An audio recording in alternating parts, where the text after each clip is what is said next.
আসসালামু আলাইকুম রহমতুল্লাহ। সবাই কেমন আছেন? তার সাথে আমিও আল্লাহ রহমতে ভালো আছি। আমরা আজকে আপনাদেরকে দেখাবো যে কিভাবে একটি ভিসা কার্ড দিয়ে ব্যাংকে টাকা পাঠাবেন। আমি এফআইসি ব্যাংকের কার্ড দিয়ে দেখাবো। আপনার যেই কার্ড দিয়ে পারেন পাঠাতে পারবেন, কোনো সমস্যা নেই। তার ভিসা কার্ড, ডেবিট কার্ড হলেই হবে। আমরা সর্বপ্রথমে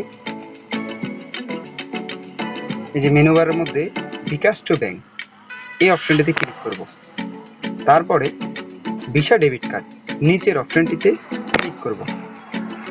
এরপর আসছে যে 16 সংখ্যার কার্ড নাম্বারটি দিন। আপনার যেই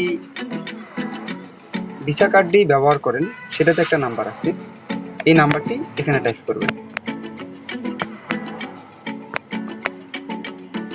আমি নাম্বারটি তুলতেছি। নাম্বারটি তোলা শেষ। এখন এগিয়ে যাব, নিচের অপশনটিতে ক্লিক করব। এই যে আমি যেহেতু এফআইসি থেকে এফআইসির কার্ড দিয়ে পাঠাতেছি, সেহেতু উপরে ভিসা এফআইসি ব্যাংক চলে আসছে। এবার আপনারা কত টাকা পাঠাবেন, এখানে কিছু নিয়ম রুলস আছে। নিয়ম রুলসগুলো শর্তাবলীর নিচে দেওয়া থাকে, প্রয়োজন মনে করলে আপনারা দেখে নিতে পারেন। মনে করেন আমি দেখানোর জন্য 500 টাকা অ্যামাউন্টে বসালাম, আপনার যার প্রয়োজন অনুযায়ী দিয়ে দিবেন। ঠিক আছে, তো অ্যারোতে ক্লিক করে দিলাম।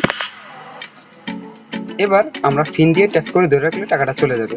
এখানে আবার আরেকটা বিষয় হচ্ছে যে চার্জ অপশনটি 500 টাকার অনুযায়ী চার্জ চলে আসছে 6 টাকা 25 পয়সা। তার মানে 1000 টাকায় আপনার চার্জ আসবে 12 টাকা 50 পয়সা।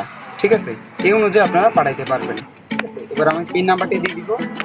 পিন নাম্বারটি দিয়ে দেওয়ার পরে ট্যাপ করে ধরে রাখলে টাকাটা ব্যাংকে চলে আসবে, প্লাস আপনি সাথে সাথে নোটিফিকেশন পেয়ে যাবেন। যেহেতু আমি টাকাটা পাঠাই দিচ্ছি না, সেজন্য এখানে আমি স্টপ করে দিলাম।